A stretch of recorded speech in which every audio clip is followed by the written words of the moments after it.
नमस्कार। मैं अविनाश रंजन गुप्ता आप सभी का अपने चैनल पर हार्दिक अभिनंदन करता हूं और आज के इस वीडियो में हम पढ़ने वाले हैं हिंदी व्याकरण का एक बड़ा ही रोचक अध्याय जो अपत्यवाचक नाम से जाना जाता है। तो शुरू करते हैं अपत्यवाचक एक अध्ययन। सबसे पहले हम लोग ये जानेंगे कि अपत्य का सामान्य अर्थ क्या है या अपत्य शब्द का अर्थ क्या है। तो देखिए, अपत्य शब्द का सामान्य अर्थ है संतान, पुत्र, ठीक है, या पुत्री। तो अपत्य शब्द का सामान्य अर्थ होता है संतान, औलाद। अपत्य वाचक का क्या अर्थ है? देखिए, वाचक जो शब्द है इससे हम लोगों को ये पता चलता है कि जिससे बोध हो, अर्थात हम लोग जब भी किसी शब्द के आगे वाचक लगाते हैं तो इसका अर्थ हुआ जिससे पता चले। अगर हम लोग प्रश्नवाचक लिखते हैं तो प्रश्न का जिससे पता चले, तो वाचक शब्द का जो अर्थ होता है जिससे पता चले। तो अपत्यवाचक अर्थात उत्पत्ति का जिससे पता चले। देखिए, भाषा के संदर्भ में अपत्यवाचक उसे कहते हैं जिससे उत्पत्ति, ओरिजिनेशन का बोध होता है। इससे बने शब्द में प्रायः माता, पिता, स्थान, वंश आदि का बोध होता है।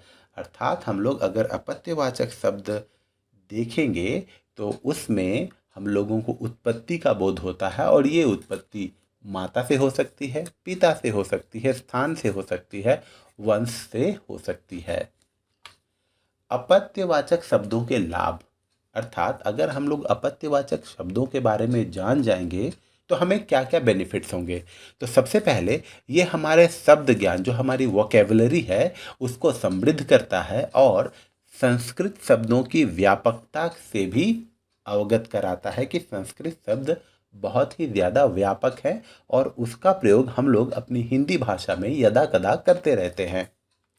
अब हम लोग देखते हैं अपत्यवाचक शब्दों की निर्माण विधि। देखिए, भाषा में अपत्यवाचक बनाने के लिए कुछ विशेष नियम नहीं दिए गए हैं। जो संस्कृत शब्द संस्कृत रीति पर अपत्य बन गए हैं वही ज्यों के त्यों काम में आते हैं। अर्थात हम लोग जितने भी अपत्यवाचक शब्दों का प्रयोग अपनी हिंदी भाषा में करते हैं वो मूलतः संस्कृत के ही होते हैं। ऐसा हो सकता है कि संस्कृत के ही उन अपत्यवाचक शब्दों में हम थोड़ा फेरबदल कर ले, लेकिन मूलतः वो संस्कृत के ही शब्द होते हैं और संस्कृत के कुछ अपने नियम होते हैं। उस आधार पर अपत्यवाचक शब्दों का निर्माण होता है।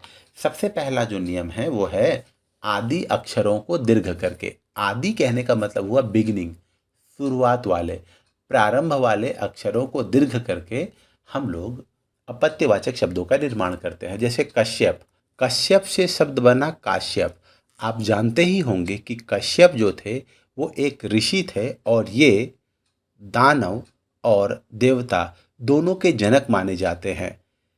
दक्ष की कन्याएं दिति और अदिति से इनका विवाह हुआ था। गौतम, ये गौतम से अलग है, ये है गौतम, ठीक है। गौतम जो है वो अहिल्या के पति थे और सतानंद के पिता थे और इनके वंशज फिर कहलाए गौतम। और एक गौतम बुद्ध जो है वो अलग है। वशिष्ठ, ये एक ऋषि हैं और वशिष्ठ से वासिष्ठ। सुमित्रा, दशरथ की 3 पत्नियों में से एक और उनका पुत्र सौमित्र, लक्ष्मण। शिव, शिव से बना शैव। वसुदेव, कृष्ण के पिता और सूरसेन के पुत्र, और कृष्ण को कहते हैं वासुदेव। तो इस तरीके से हम लोग देख रहे हैं आदि अक्षरों को दीर्घ करके अपत्यवाचक शब्दों का निर्माण होता है। अब हम लोग आते हैं आदि अक्षरों को दीर्घ तथा ऊ को व करने का आदेश। अर्थात हम लोग पहले वाले अक्षरों को या वर्णों को दीर्घ करते हैं और अंत के ऊ को व में करने का आदेश होता है। जैसे विष्णु, तो विष्णु को जब हम लोग दीर्घ करते हैं तो ये बनता है वैष्णव। उसी प्रकार रघु से बना राघव। रघु आप जानते ही होंगे ये दिलीप के पुत्र और अज के पिता है। अज जो है वो दशरथ के पिता है और राम जो है वो दशरथ के पुत्र हैं। मनु, आप लोग जानते ही होंगे हिंदू माइथोलॉजी के हिसाब से मनु इस दुनिया का प्रथम पुरुष माना जाता है और उसी की संतान मानव कहलाती है। पांडु, पांडु से बना पांडव। मधु, मधु से बना माधव। कुरु, कुरु से बना कौरव। यदु, यदुवंशी जो कहलाते हैं, यदु से यादव। और भृगु, आपने भृगु का नाम सुना ही होगा, ये भृगु वंश के प्रथम ऋषि थे जिसने अग्नि का ज्ञान पाया था और इनके वंशजों को कहा जाने लगा भार्गव। तो हम लोग इसमें देखें, आदि अक्षरों को दीर्घ किया गया तथा ऊ को व में कन्वर्ट किया गया। अंत में ई लगाकर, देखिए ये वंश के बारे में बताता है कि हम लोग अंत में ई लगाते हैं। जैसे वंश है तो वंश से हो गया वंशी, सूर्यवंशी। ठीक है। रामानंद है तो रामानंद के संप्रदाय को मानने वाले रामानंदी कहलाने लगे। किसी निश्चित पंथ के मानने वालों को पंथी कहने लगे। यंत्र को चलाने वाला या यंत्र को ऑपरेट करने वाला यंत्री कहलाने लगा। बंगाल का रहने वाला बंगाली कहलाने लगा और नेपाल का रहने वाला नेपाली कहलाने लगा। तो अंत में ई लगाकर भी हम लोग अपत्यवाचक शब्दों का निर्माण करते हैं। अब अंत में ज लगाकर, तो ज का जो नॉर्मल मतलब है मैं आपको बता देता हूँ, इसका मतलब होता है जन्म। ठीक है। ये अपत्यवाचक शब्दों का निर्माण तो करता ही करता है, साथ ही साथ अन्य शब्दों का भी निर्माण करता है। सबसे पहले हम लोग देखते हैं, एक शब्द है पिंड। पिंड का मतलब होता है गर्भ, तो जो गर्भ से जन्म लेता है पिंडज। स्वेद अर्थात पसीना, तो जो पसीना से जन्म लेता है उसे हम लोग स्वेदज कहते हैं। अंड, जो अंडे में होता है, अंड से जो जन्म लेता है उसे हम लोग कहते हैं अंडज। पंख, पंख का मतलब होता है कीचड़, और कीचड़ में जो जन्म लेता है उसे हम लोग कहते हैं पंकज अर्थात कमल फूल। जल, जल का अर्थात पानी, और पानी में जो जन्म लेता है उसे हम लोग कहते हैं जलज, और इसका भी मतलब होता है कमल फूल। उद्भिद अर्थात अंकुर, और अंकुर से जो जन्म लेता है उसे हम लोग कहते हैं उद्भिज। तो इस तरीके से हम लोग देखते हैं ज लगाकर भी हम लोग अपत्यवाचक शब्दों का निर्माण करते हैं। कभी कभी ऐसा भी होता है कि ज का प्रयोग किया जाता है लेकिन वो अपत्यवाचक शब्द नहीं होता। जैसे अगर मैं यहाँ एक शब्द लिख दूँ द्विज, तो द्वि का मतलब हुआ दो और ज का मतलब हुआ जन्म लेना। तो जो दो बार जन्म लेता है इसमें आपका दांत भी आ जाता है, आपको पता होगा मिल्क टीथ होता है और एक परमानेंट टीथ होता है। उसके बाद चंद्र भी आता है, उसके बाद यहाँ पंछी भी आते हैं।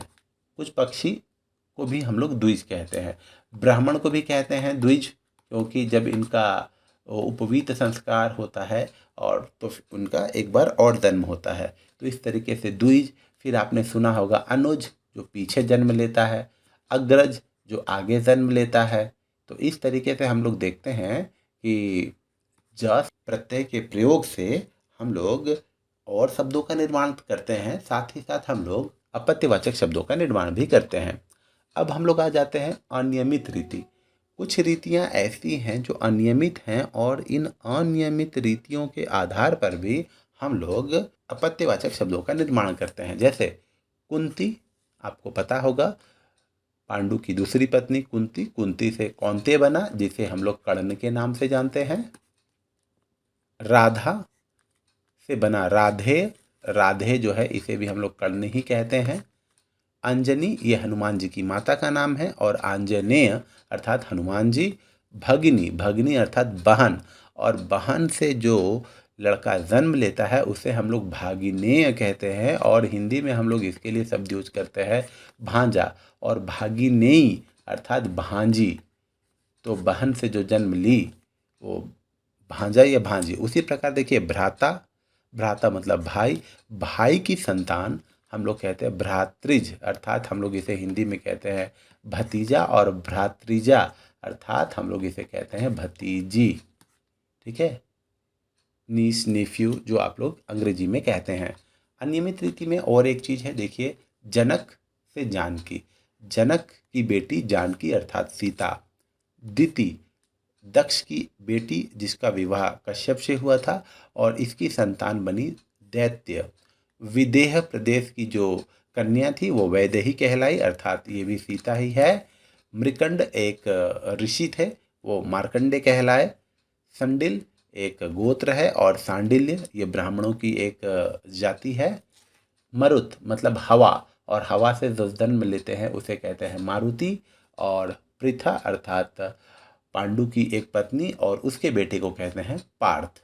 तो इस तरीके से हम लोग देखते हैं कि अनियमित रीति से भी हम लोग अपत्यवाचक शब्दों का निर्माण करते हैं। उम्मीद करता हूँ आपको मेरा ये छोटा सा वीडियो ज़रूर अच्छा लगा होगा। धन्यवाद।